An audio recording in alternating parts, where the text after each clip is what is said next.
Whew. Hey guys, welcome to Living with the Grain. I'm Jared, and got a story, got a wood piece, and I have some shout outs.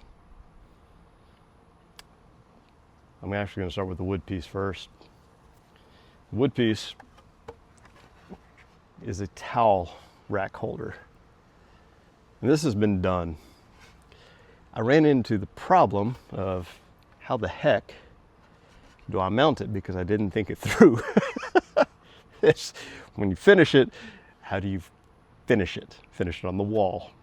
I didn't think about that. So I found some ideas. French cleats. Of course, you can always like router out the back side of it and create a way for it to mount. And the idea is my wife started rolling these towels like this. I cannot figure it out. This is like her talent. One of her talents. Like, she's multifaceted, but dadgum, I can't figure that out.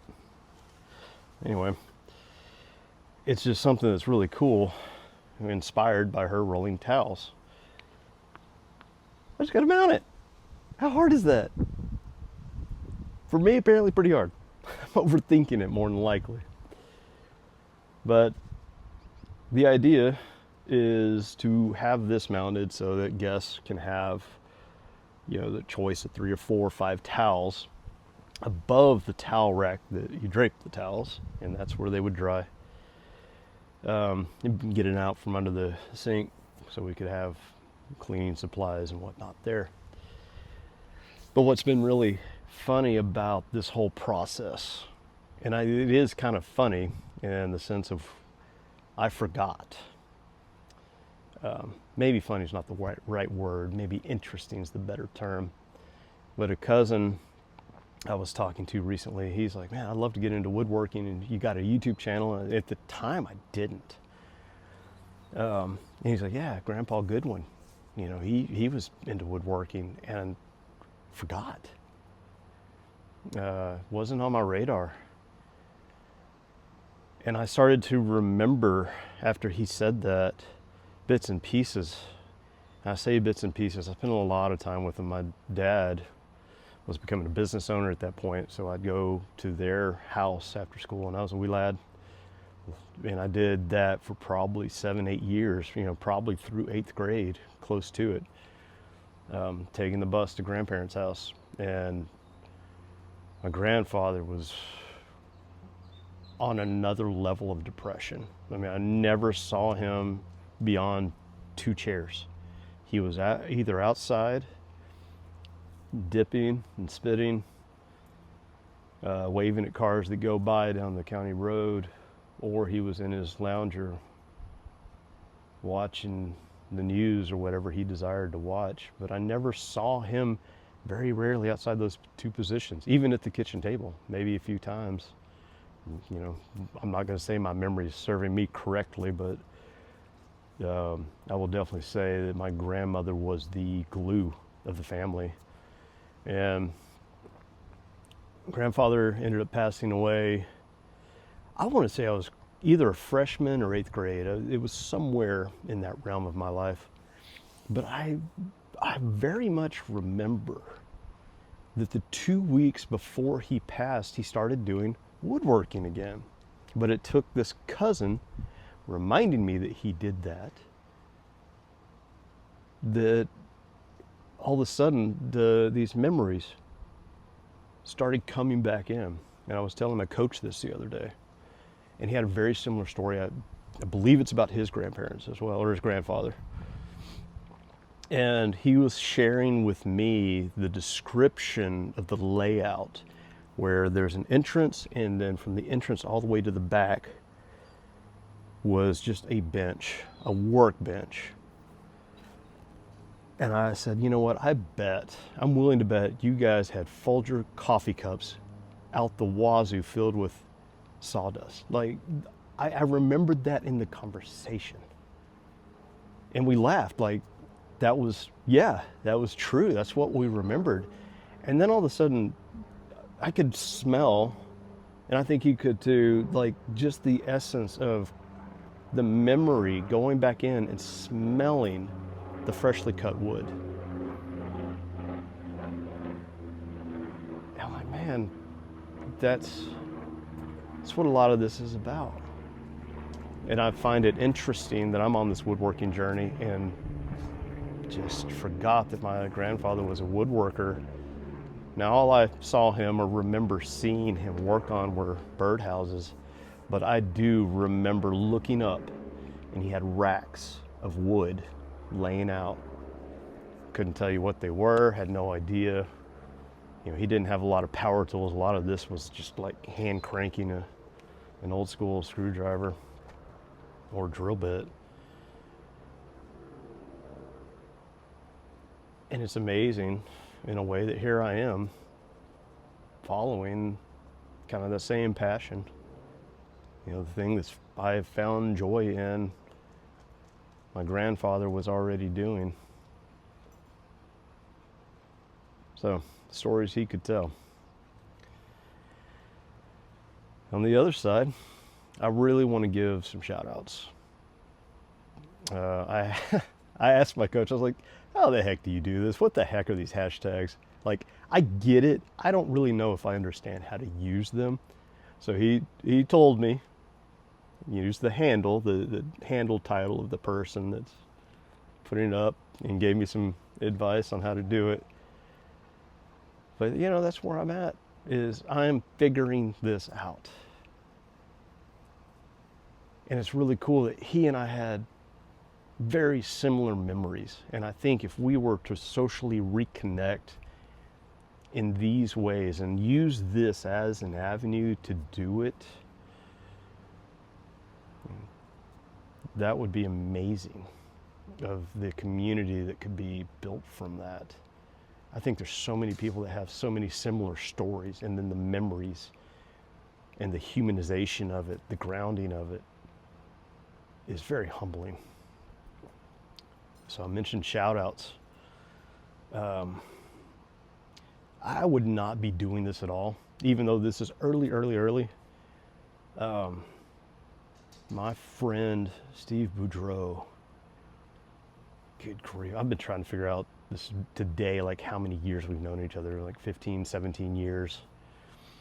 And he's been a very big influence because he's been successful in his own way that is way above where I feel capable of achieving that success, but so proud and being supportive of him. He's called me, he's like, man, this is an option I have, what do you think? I'm like, well, what do you think? You know, what's your basis of making this decision on? And it's so, again, humbling that I get these calls from these people, but then I ask them for the feedback the same way, because I have a very tight circle and I trust them for specific things. However, some of these people will be very aware of the pitfalls of something that I'm going through, and that's what they remind me of. And it's too easy to psychologically go into those pitfalls. You got to cut that off and go for it. The other shout out, True Bryant. He is my coach. We are working together to help me develop this and kind of rein in the idea of thinking big and being precise. The joke that I have is I really don't know what I want to do when I grow up. Like, I still feel like I'm trying to figure that out, because I hated that question during high school of what do you want to be when you grow up? I didn't know. I didn't have a clue. All I knew was I played basketball and I was really freaking good at it. And then when the coach was saying, hey, we're going to war, and I've been doing this for so many years, I was just tired. Went through an ugly divorce with my parents. I was exhausted, and I didn't even know all this stuff. I didn't know what was happening psychologically for me. I just knew I was done. Well, mine shifted to music. I would say I had some moderate success with that at best. Got to play the Whiskey A Go-Go twice in California. The drummer I played with in high school went to Europe and played in front of tens, thousands of people in his band, The Browning. And he's gone on to do other things with like Motor Grader. And now he's got his own stand-up comedy show in Dallas. I'm like, this guy has done a lot of stuff I never would have dreamed of. And then I became a personal trainer. Became obsessed with learning about how the body works in motion. I don't know why the term escapes me at the moment, but it does. And I did amazingly well with that. I was the #1 trainer in the nation in like 2006. I had, I don't know, around 120 clients a week, 30-minute intervals with LA Fitness. And I had the highest people like re-signing for training. I wasn't the best trainer. It was just the way I was able to listen to people, see what they had to work with as far as sometimes I had physical disabilities, and those were interesting. Those were the challenges, and that's where I wanted to, I gave a shit, but I wanted to really deep dive and give a shit because a lot of people will not give them the chance to see how to dream. So I took that on. Anyway, fast forward, here we are to this, and I'm starting something new, and it is a passion.